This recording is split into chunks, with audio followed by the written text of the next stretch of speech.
Hello, everybody, and welcome. Sorry, I missed that. Jonathan will be letting you in. Alexis, okay, you can come in later, or Siri, whichever one you were. Jonathan's letting in our participants now, and I know most everybody ends up watching these things on recording. We are going to be on Facebook Live, and we are now live, so I'm going to hit my share button right here. All right. Perfect. I am shared. Anthony, welcome. Let's get to the good stuff first. How the hell do you say your last name? Lamacchia. I already had 3 people ask me like this morning. They're like, so how do you say that? Is it Lamacchia? Is it Lamacchia? Is it? I'll tell you something, and people can learn from this too. Growing up, nobody could say our family's name right. And I saw an older aunt of mine, a great aunt, about 6 months ago that I hadn't seen in a long time. And she says, best thing you ever did for this family was all your advertising, because now everybody says our name the right way. Because my whole life, everybody said it the wrong way. But since you in the business, they say it the right way. So if you lived in Boston or in Massachusetts, New Hampshire, New England, you'd know how to say it the right way by now. Very nice. Very nice. And that's where you are, yes? So are you actually in Boston proper? Or are you outside of Boston? Like, where are you at? I'm 15, 20 minutes outside of Boston. Okay. I was in Boston fishing yesterday, as you know. Pretty good fishing story. Yes. And everybody, quick reminder, some housekeeping. If Anthony drops, I'll pick up the slack. If I drop, hey, Anthony, guess what you're doing? You're picking up the slack. And one of the 2 of us will be right back. We do have a Q&A bar. If you guys want to ask questions in the Q&A, please do so. There's also a chat bar. If you want to chat, go ahead, but it's tougher for me to see questions there. So if you'd ask questions for Anthony in Q&A, that would be helpful, and just wrap with your buds over in chat. All right, so let's talk just a little bit. So we've known each other for, probably going on close to 4 or 5 years now. We met via Inman events. But just tell everybody a little bit about who you are, what you do, and then we'll start getting into some fun stuff that I really love that you're doing. Well, thank you. It's been great to get to know you as well. I've learned a lot from you. And I am the broker owner of Lamacchia Realty. We're an independent brokerage with just under 300 realtors in our company. We have 48 people on staff. I believe 45 are with the brokerage, and then a few people with property management, development. We also have a small training business. As you know, we sell our trainings across the country online. I think you know that. Mm-hmm. That's pretty much what I do. I run the companies. I would say I spend most of my time on, or maybe half my time on, recruiting related activities. And then the other half dealing with our management team, executive team, and trying to steer the ship in the right direction. Awesome. Hey, let me ask a question real quick. Brandon said he's having a tough time hearing you. I hear you just fine, though. So I'm curious, just 5 people who were on, say, yes, I can hear him good, or no, I can't hear him good. You only need 1 word on the chat, yes or no. You know what? There's a good. I'm going to switch to the webcam speaker. I just realized it was off because I was on Microsoft. Okay. That is actually, they could hear you, but it's good now. Everyone says they could hear you, but it just got better.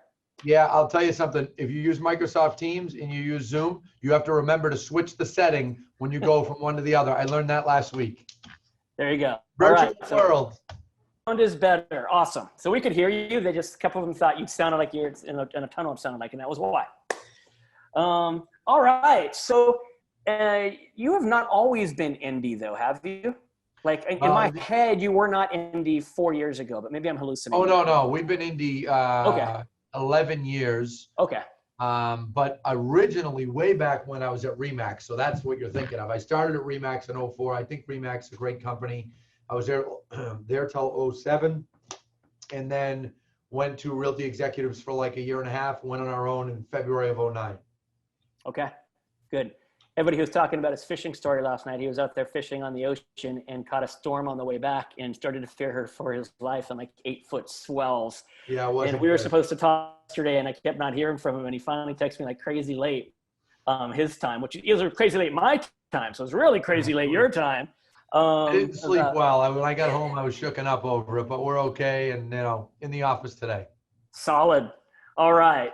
So what I want to share with everybody here is we've had an opportunity over the years to always meet, especially at like lobby cons, just hang out and talk about what you're doing and what we're doing. And always sharing. And it seems like you are always way outside the box. Like Melody loves you, right? My wife, and I think maybe more than me. And she always says, she's always like, why do we think so small? And like, we kind of think we're big thinkers, and a lot of times, and then we get around a couple people, you being one of them. And she's like, why do we think so small? Like, he's just such a big thinker with these ideas. So let's talk a little bit about your mindset with that kind of stuff.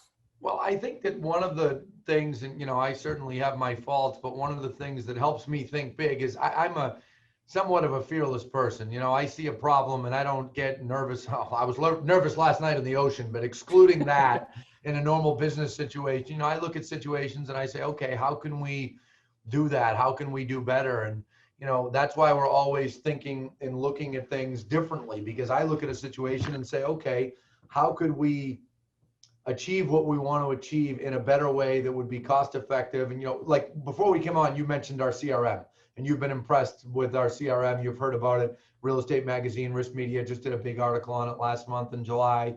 And that was really me banging my head against the wall, like everyone in the business, from like 07 to 2013, saying, why does no one have a CRM that takes you from lead to close and beyond and does everything in between?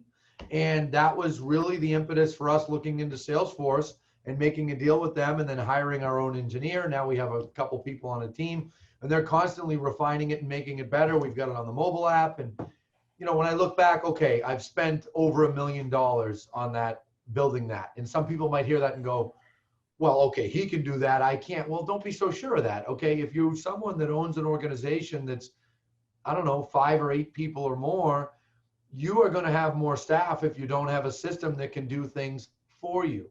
The amount of automation that we've built in our system, from accounting to take recruiting, for example, to marketing, is enormous. If our system went out the window tomorrow, we'd probably need 4 more employees right away. Well, there's what, $2 to $3 or $100,000 a year. Within 4 or 5 years, there's that million, right? And then it compounds. So sometimes I think that people look at me like, oh, he thinks outside the box, and I appreciate those thoughts, I guess, but I just look at it and I'm not scared to say, what if we built our own CRM? I mean, at the time, 2013, I'm 7 years into the business, 2014, and I'm thinking to myself, all right, I'm 32 years old. I plan to be in this business well into my, the rest of my life. I love the real estate business. I really don't know much other than real estate and construction. That's what I grew up doing. So I said, we need to have a system. We need to have something that we can run our business on. And I'm happy as could be that we did it. And we're making it better and better. And guess what? Our realtors love it. Our realtors share the cost with us. They pay a licensing fee. So, that's one example. And then you take COVID, for example. COVID came, it was like everybody, my competitors, they basically handed me the stage. They were like, go ahead, because I'm not going to say anything.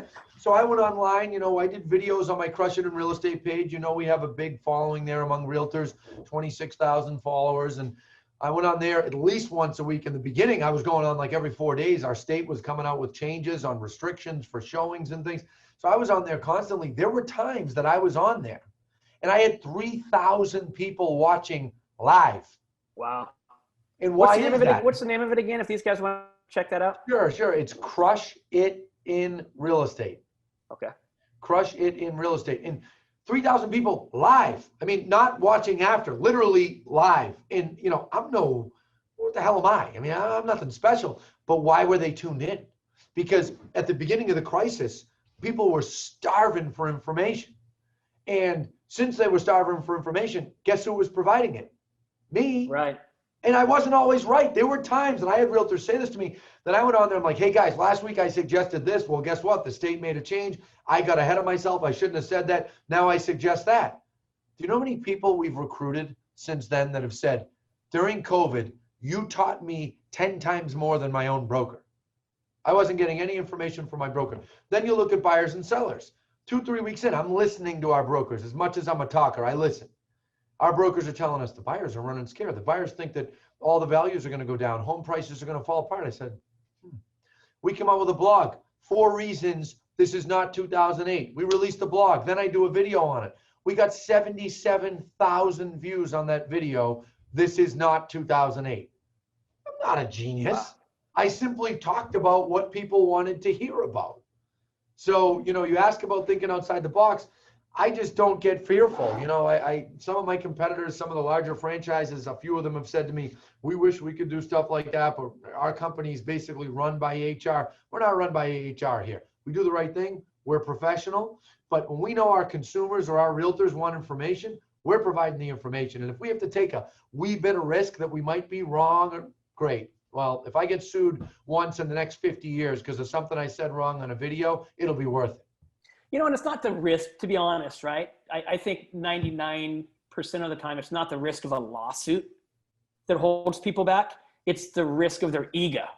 And being wrong. They think like being wrong is like the end of the world. Who cares? Who cares? You're wrong. Okay, I was wrong. Great. You know, lock me up. I mean, to me, it's not a big deal. And I think, again, I think some of that comes down to fear. You know, some of that people get too caught up in their own minds figuring things out. Yeah, completely. Okay, so let's go back before COVID. Let's go back to like last fall, beginning of this year, starting to look like it's going to be the greatest year in real estate of all time. And what are some of the other things that you guys were doing? Well, it really was looking that way. I mean, the market was up substantially. Business was up substantially. The economy was just incredible. And then COVID hit and it changed things. And we were really, or we're back, we're almost back to clicking on all cylinders. This month, we're going to hit budget for the first time in 5 months. We're up over last year, but that's because we grew so much. We've added about 100 realtors in the last year. But one of the things that we were doing that I know you've been interested in is we created our own iBuyer program where if a seller would like to not list their home, but they want to sell, we'll buy the home from them for cash, close when they want to, and then we take the home and sell it. And I'll tell you, we didn't win on every property we bought. That's part of the learning curve. You know, but it's an interesting thing being a broker doing it and not a massive third-party company. Being a broker that does it, there's some other intrinsic values there. So let's talk about that. You didn't win on all of them. What have you learned and what's going on with that? I've learned a couple of expensive lessons. I have one coming in 2 weeks when we close on it. You know, it was a higher end property and COVID impacted luxury a little bit. It added about 90 days to the project because we couldn't get things done. But who cares? You know, I'm not going to sit around and cry that I'm going to lose, you know, a good amount of money on this property. We're refining and dialing it in and figuring out how to get it right. And we had a lot of properties that we made some money on. And, you know, the consumer has a need no matter what. Okay. You know, what realtors tend to do, I think as Zillow, when realtors don't like something, they just trounce on it. They talk bad about it. Well, talking bad about it doesn't make it go away. It doesn't. It doesn't. Okay. Yep. So I look at the situation and I can't take all the credit. A guy that's been with me for almost 13 years had said about 3 years ago, Anthony, if we could ever figure out a way to basically trade houses like cars are traded, we'll beat everybody. And that stayed in my head, bouncing around up there.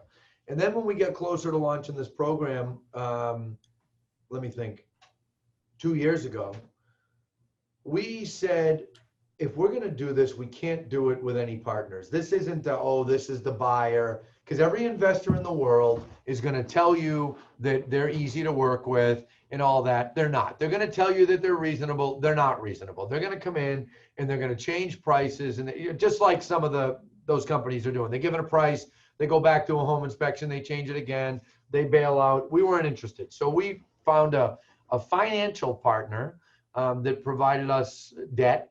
And yes, we paid high interest on it, but we said, you know what, before we go getting a partner or an equity partner, which we may still do, we're not going to go getting locked up with anybody. Let's just pay the damn high interest and let's learn this model. And that's what we did. And here we are 18 months in, we're still at a bit of a loss, really because of these last two that are hurting us.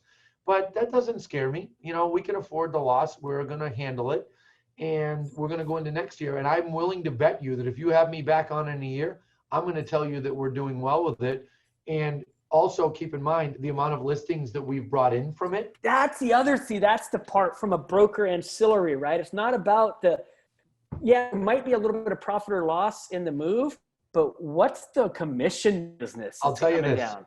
If I take our loss and I put in the amount of listings that we got, we ain't losing. I'll bet you. I'd have to do the numbers and pull it apart and look at it. But I'll tell you this, we're already in the black with, if you look at it that way. It's two separate companies, but we're pulling in listings off it. I'll tell you a stat. I don't care if my competitors hear it. We are signing up somewhere between 35 and 40% of the listings that we don't buy. Our realtors are signing up, So they're interested in it. They don't like your price. Your agents still get to list the property 30 to 40% of the time. Yes, and I wouldn't always say it's the price. When I tell you that we truly teach our realtors to tell the seller to do what's best for them, I can't emphasize that enough.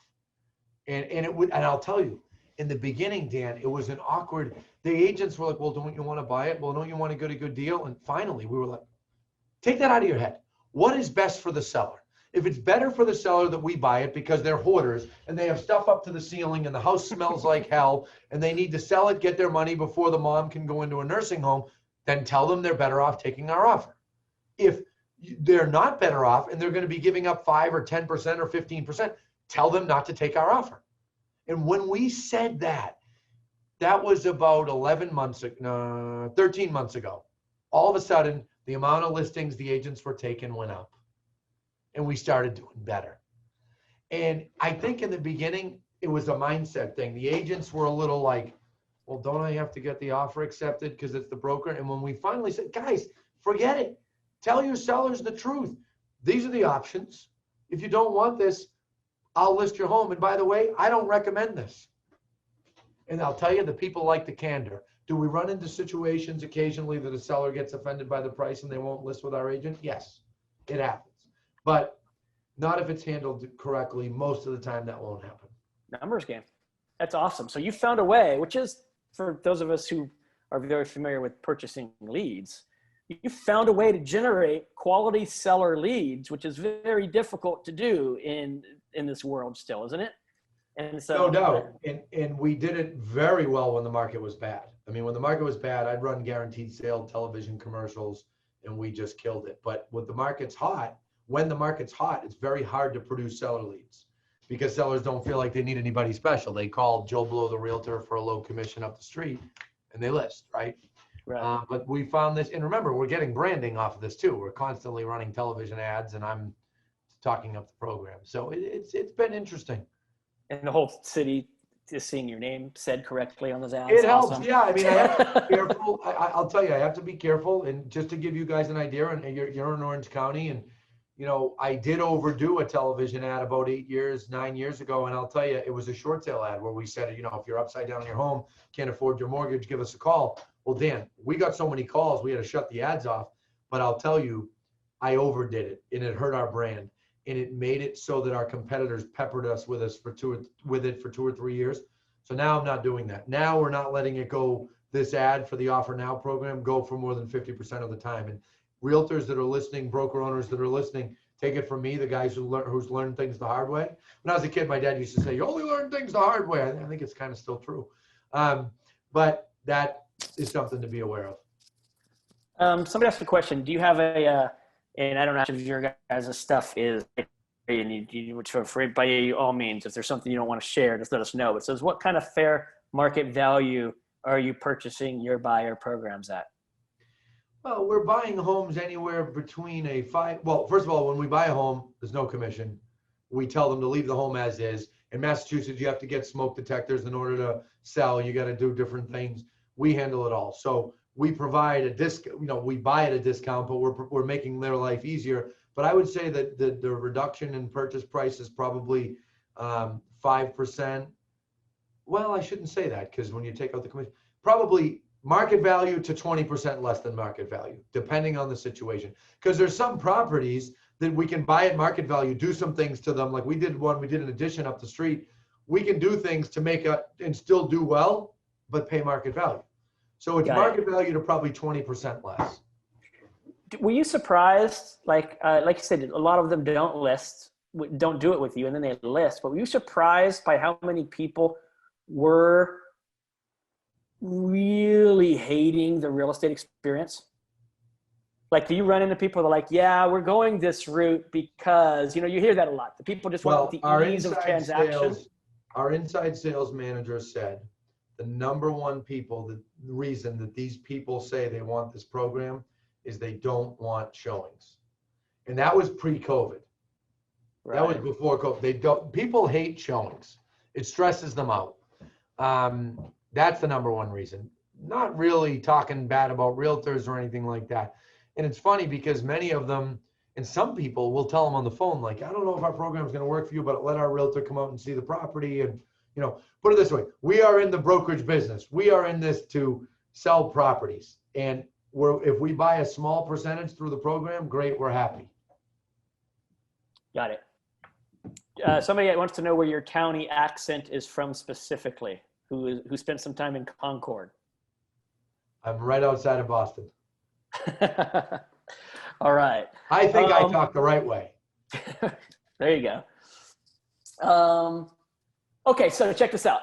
COVID hits, throws you for a loop, throws the world for a loop. Some people put their head in the sand, didn't do much. I know that you said right before we got on the call that there's a saying, and you literally said these words without saying words. There's opportunity in crisis. There is. I mean, there's opportunity in crisis. And so you talked a little bit about recruiting and getting the messaging out. And now that things are getting better, there's no doubt that we're starting to turn. Like, my kids theoretically will be able to go back into a classroom in 11 days if everything holds and not have to continue the virtual learning. So things are getting better. So how are you guys going to try to slingshot out of this even faster than you are now, or what you went into it at? Do you have any things that are in your head that you're thinking about that you think will be huge? Yeah, I think that when we get after the first of the year, and hopefully we have a drug, a therapeutic that will solve COVID, kind of like a Tamiflu or a vaccine or something, I do think there'll be a lot of listings coming on. And I hope and I think that all the work that we did during COVID, supporting our realtors, we were the first brokerage to buy 1,000 masks, first brokers that I know of, masks, booties. We came out with, 6 steps to showing a home safely and all these different things very early in the game. And that gave our realtors and our sellers a lot of comfort. And I think that that'll pay dividends. I think it already is paying dividends, but it will more later. There is massive opportunity in every crisis. And some people hear that and say, oh, what a capitalist he is. Well, yeah, okay, I'm a capitalist. I'm a self-admitted one. I don't care. I'm not ashamed of it. But think how many people we helped. Think how many people we helped, with sellers that needed to sell, buyers that need to buy, and realtors who felt like they were getting a lack of information during COVID. I mean, if anything, I was over communicating. I was even getting tired of seeing me online, honestly. But I felt it was important. I mean, you got to help people. And, that is how I run this company. Okay. What problem does the consumer or a realtor have, or both, that we can solve, right? There was a lot of talk across our market over the last few months. Oh, there's less interest in condos. There's less condos selling. And I was looking at it saying, well, I want to see the numbers. Is that legit? So what did we do? Our marketing team comes out with it. We did a ton of work. We pulled the data. We looked at properties listed. We looked at properties, how many are total are listed, how many are new listings, how many pending, condos versus single families. And we came out with an extraordinary blog with all the information on it. And guess what? Everybody's clicking on the damn thing, right? If I share the screen with you and just show you for a second. Jonathan, it will in a second. I think he can, Jonathan. You know what? I'll put it in the chat. Let me put it in the chat. Oh, don't worry about it. He'll put it in the chat, you guys. So check it out everybody can see it. But why not fill the void? I mean, that's what I do all day long. I look around. What can I do for realtors? What can I do for buyers and sellers? What can I do that'll make our realtors look like heroes to buyers and sellers? That's how we run the company. Myself and our leaders, not just me. It's not all about me. I have a phenomenal 12-person management team. Let me ask you, we're kind of a suburb of Los Angeles, right? People in Orange County don't like to think they're a suburb of Los Angeles, but we are. Sure. Yeah, right. And we are seeing a mass exodus of people leaving Santa Monica condos, Brentwood high rises, and coming south to Orange County and getting full-fledged houses and yards has been created in the last 4, 5, 6 months of a lot of companies are going to switch to permanently working from home. And so that's offering them commute flexibility now. They don't have to go once every 10 days. They'll make the drive. They just couldn't do it every day, right? Are you guys, it sounds like you're a little bit outside of Boston. So you're not urban. You're kind of suburbs is what I'm hearing. Maybe I'm wrong though. Are you seeing that happen? I would say we're technically suburb of Boston, but I mean, I can drive a mile that way and I'm in the outskirt of Boston, or 2 miles that way. You know, so we're right on the suburb. cusp. Yeah, we're Gotcha. right on the cusp. I'd say we're the beginning. Where I am at headquarters here, we're on the beginning of it. But if you go westerly to Worcester, which is the second largest city in New England, that's in the central part of Massachusetts, and that's all suburbs. I mean, the vast majority of our company's business is suburbs, to answer your question.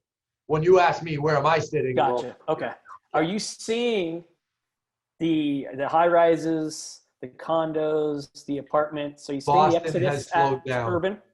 Okay. Yeah, Boston has slowed down. There's no doubt. You know, we don't do a ton of sales in Boston, maybe half dozen a month, or maybe a dozen.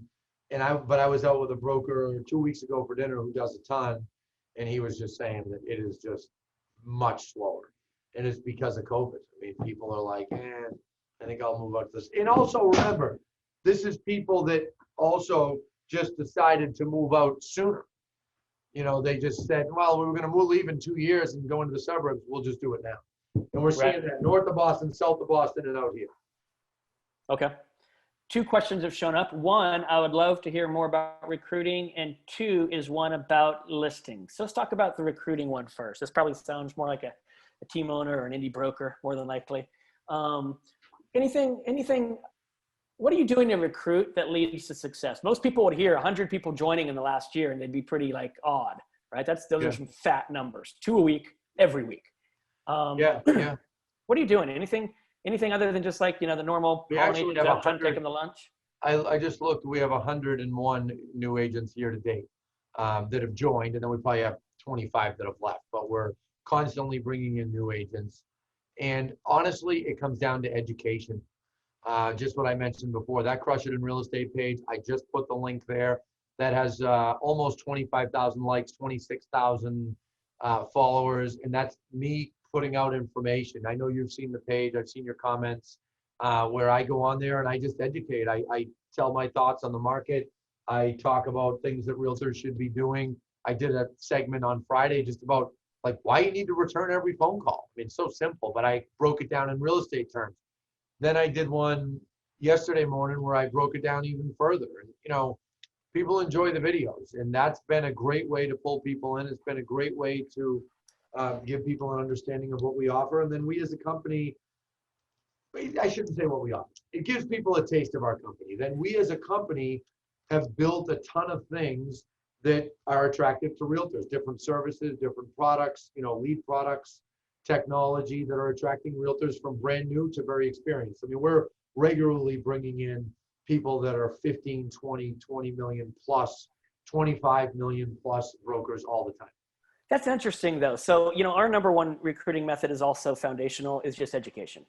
We just train. And just like you, like I speak across the country, train, you speak across the country and train, you have your own actual training platform that's available now, but being it's something that we just kind of naturally do and then offer it to our agents. That's like the foundational piece, right? Making them. But so few do it. Yeah. You know, you think of it this way, Dan. Okay, I always say this with the brokerage business. There's 2 roads. One road is give away as much commission as possible and offer as little as possible. That's not our road. Our road is the value road. We provide so many things for the realtors. Lead products for those who need it. About 20% of the realtors in our company regularly receive some sort of leads. Support, administrative assistance support, transactional support, marketing support. Honestly, just like shoulder to cry on support. We actually give a damn about our people.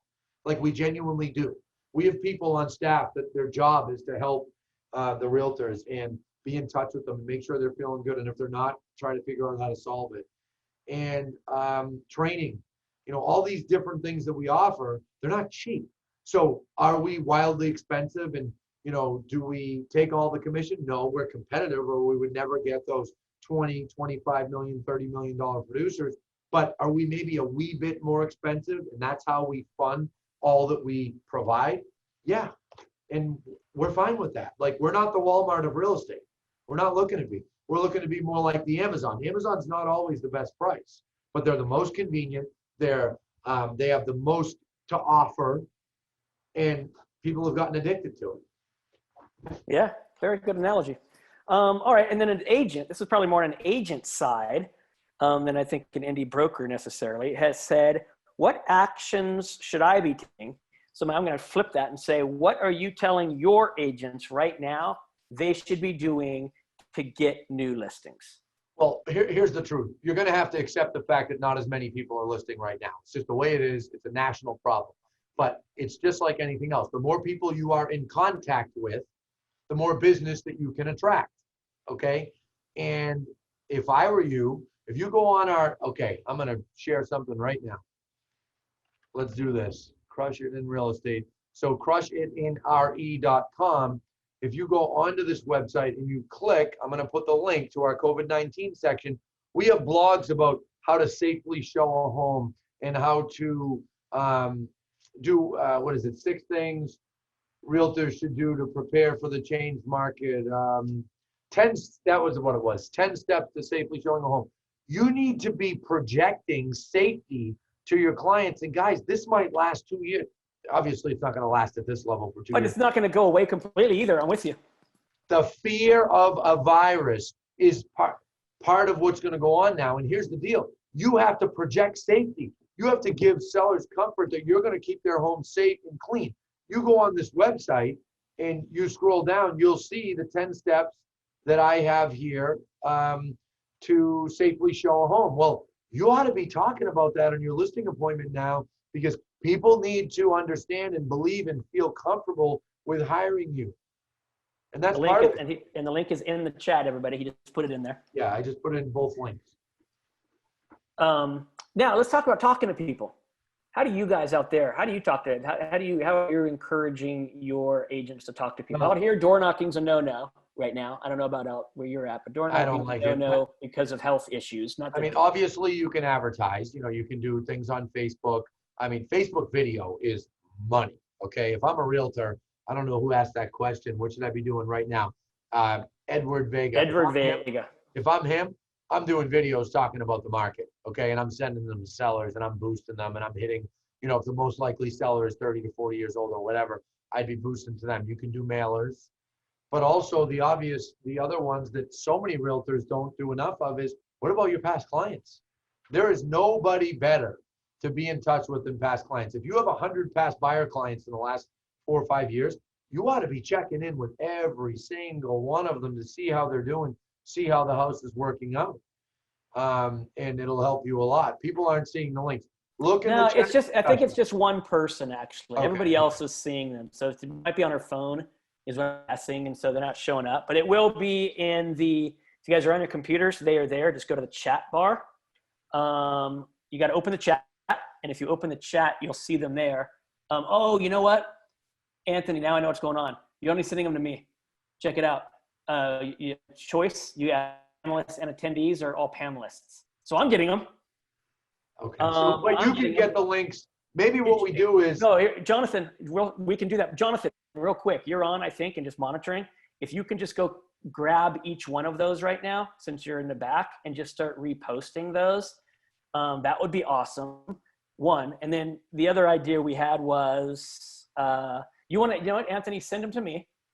If you want to just, I can see me on right now, and I can see me look. You can tell I'm looking at my computer, but I'm going to post them in the comments of this video. I promise you all, I'll post all the links in there for you. And if you guys need anything, just reach out to me. By Dan Smith. You can find me anywhere on social media that way. By Dan Smith, and I will shoot you everything that Anthony shot out today. So that's an easy way to find me. Question, and let me see real quick. We got in on that, and then I forgot. Just listen to just sold calls. Edward Vegas said, Dan, do you suggest I just go to massive phone calls right now? Yeah, here's the thing, Edward. and tell me, Anthony, if you disagree.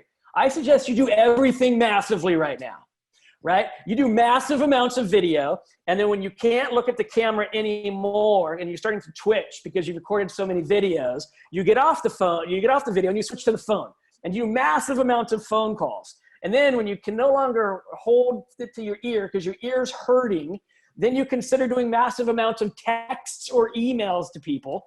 And then you just go through that cycle. I think you work 8 to 10 to 12 hours a day, and you just flood all available media outlets with content that's good content, is how I would probably say. There's a lot of other little tips and things to do, but just in a general statement for you there, Edward. What do you think, Anthony? Well, you're 100% right. And the problem is a lot of people sit around thinking about what they should do, and it's like, just get in action. I don't mean that as a dig toward Edward. I appreciate him watching, but just get in action. You know, get in touch with people, call your past clients, mail, whatever you got to do. I don't know. I'd have to hear more about how long he's been in the business. Exactly. Yeah. It's kind of a general answer, right?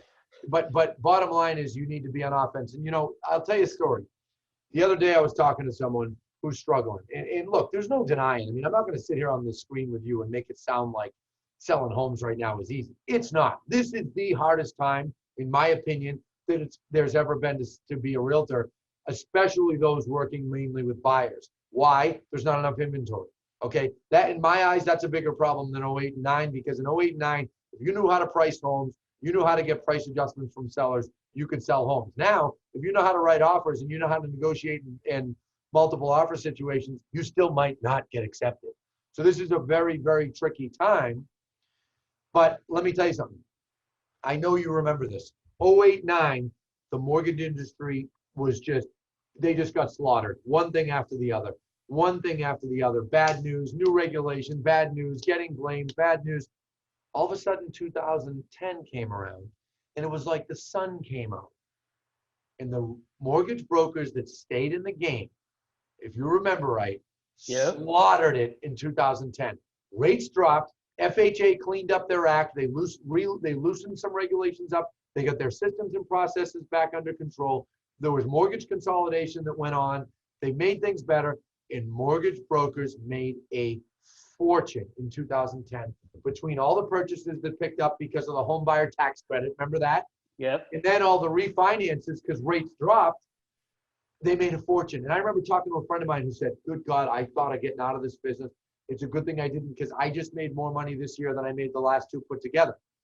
This is going to happen to realtors. It's going to happen. I don't know if it'll be 21. It might be late in 21. It might be 22. But there are going to be people that leave this business because they need to get a job, and that's okay. That happens. But mark my words, those that stay in, suck it up, and just motor through it and pull their clients along with them, they're going to make more money than ever when we get on the other side of this. Good. I totally agree. Good thoughts. Good thoughts. Do you have any thoughts, Anonymous asked, any thoughts on, and it being an indie broker like yourself? Now, you're a pretty big shop, 300 plus agents, right? Big area, geographic, but brick and mortar. Thoughts on brick and mortar, different way to use brick and mortar than traditionally? I think it's necessary. I think, this notion that you don't need any brick and mortar is not true. You're not going to go in and recruit the best brokers in a town or around the towns in the area without having some office for them to go to. It's not going to happen. So yes, some of these companies that are screaming you don't need brick and mortar, they're scooping up teams that are producing leads on their own and giving them to newer agents. Those people aren't going out and recruiting the big fish in each town. In the traditional brokerage business, when you're recruiting and bringing in big players, they need an office within 10 miles or something like that to go to work at, to do things at. It's necessary. And I mean, we're opening 3 offices before the end of the year in this environment. Now, with that, are you opening, what's your square footage? Are you opening these so you're going more for like a Starbucks, smaller square footage, more location models? Do you have gigantic footprints? What kind of world do you run in? I like 1,500 to 2,500 square feet, depending on which town it's in. I like to be in what I call regional towns. That's something I learned the hard way. These pocket communities aren't as good. You need to be near a major highway or highways, because then you can recruit agents in 10 or 15 towns, as opposed to that town and maybe 1 or 2 around it. And that's why we're going after regional locations, North Shore, South Shore, out, in the central part of the state, different areas. But those are small footprints, 1,500 to 2,500. That is more of a Starbucks we thing. have You a don't have couple- like massive training centers and 2 stories and We have you a know, training at center home. here at headquarters, but you don't need more than that to have an office. The agents aren't in the offices all day. We have a couple of agents, actually our top agent. She's in the office a lot, up about 20 minutes north of here, but it works. Yeah, awesome. And honestly, I like it. That's how you have culture. That's how you have camaraderie. So a lot of these companies, and I'm not throwing a shot at them. I have several friends at these companies that are screaming about virtual, but they're one big fish and they're recruiting newer agents, they're not recruiting the $25 million, queen or king of the town that is Right. been there for 20 years. They're not recruiting those people, and they're not going to. Somebody said they have a lot of co-working space offices, just 16 of them to use in OC. So, and I think different people, it's different stages of their career. Like I'm an office guy. I want to go into the office. I want to work from there. It's the environment. Like I get my head in the game. It's like when I walk in that door, it's like game time, right? And then I walk out that door.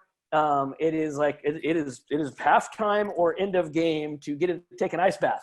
But my wife, Mel, she's in her car, 10 hours a day, I bet. Right. And she just has a little thing set up in the seat next to her and works out of that. And it's just house to house to listing appointment to opening to do a showing. And so although she has a spot that she can go to in an office, right? She spends most of her time on the road. But we would never do it without a footprint.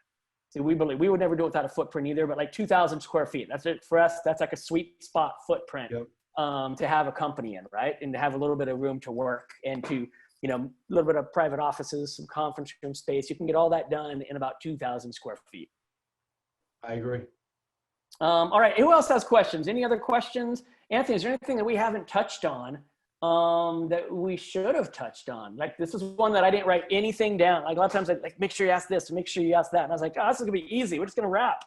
No, I mean, I think we covered a lot of bases, and I think that, for all the realtors listening, whether you're in SoCal or in Boston, because I just shared it, don't get down. Yes, it's a frustrating time, but that's business. I mean, there's not a business in the world be happy we're not in the restaurant business. Yeah. Okay. All these restaurants that I go to in Boston, they're all eating outside now. It's like the new thing. Well, I don't know what they're going to do in 60 days, because in 60 days, you don't eat outside in Boston. It's too cold. Like it doesn't happen. So, this is business. You got to put up with it, and we all are going to come out better. I'll tell you that. I was telling you beforehand with us and our team, this is literally the greatest year we've ever had. Like I do this thing every year throughout the year that at the beginning of the year I do it, and then throughout the year I might adjust it on December 31st, right? 2020. Right before the New Year's toast. I want to be able to look at Mel and be able to say like, wow, what a year. I do this every year. What a year. And then be able to say, we did this. We did that. We accomplished this. We accomplished that. And I make this list every year. It's like my pre-forecasting goal list, right? And it's kind of my thing. And I'm going down that list yesterday.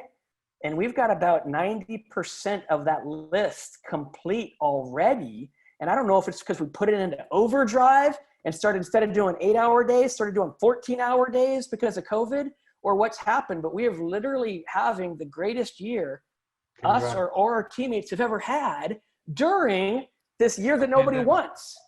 That's right. Well, but here's the deal, Dan, and I know you well enough to say this. You went on offense. There were a lot of people in March that did this. Okay, I stayed in my home too. I stayed in my house. We shut the offices down. We complied. I'm not going to say I came to the office every day, but guess what? I went to my 3rd floor office every single day. And in the first few weeks, I was up there 14 hours a day. So everybody else, oh my God. I'm saying, well, what can we do here? What do our realtors need? What do our staff members need? What do our buyers and sellers need? Our tenants and landlords need? And we were on offense, and we'll come out better because of it, I guarantee you. That is awesome. Last minute, everybody. Got the question for Anthony. Ask away. Get it in there now. Otherwise, my friend, I appreciate you being here. I It's late for appreciate you. having me. For all of us, it's like middle of the day. It's like great. It's 1:45. You know, you're sticking around 4:45. You sticking around to the end of the office day to do this with us out here on the West Coast. So thank you very Well, I much. enjoyed it. It's a great discussion. I'm, thrilled to hear how well you and Melody are doing this year. And I thank you for having me on. And I can't wait to be able to like actually hang out at some point, right? It's going to happen. Let me see. I got great info. Okay, everybody, the links are there. If you need me, reach out. You should definitely go check out his one more time. What's that group? Crush It in Real Estate on Crush Facebook. It in Real Estate. It's almost like Lee Brown's Crazy Shit in Real Estate. Please, great. Crush It in Real Estate, guys and gals on Facebook and .com, right? In Facebook group and .com? Well, Facebook is Crush It in Real Estate.com is crushitinre.com. There you go. Instead So go check those out. If you have any questions for Anthony, I'm sure he'll answer them on some of his videos there. If you need anything, reach out to me directly. I'll see if I can get it answered for you. Let's not take too much of Anthony's time doing Q&A off screen. And then safe. I'm glad you got home safe yesterday from the fishing trip. Be well.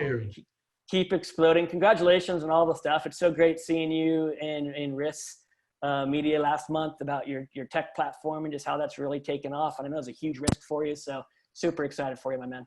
Thank you. Same to you. Talk to you soon. All right. Bye-bye, everybody. Thanks for tuning in today.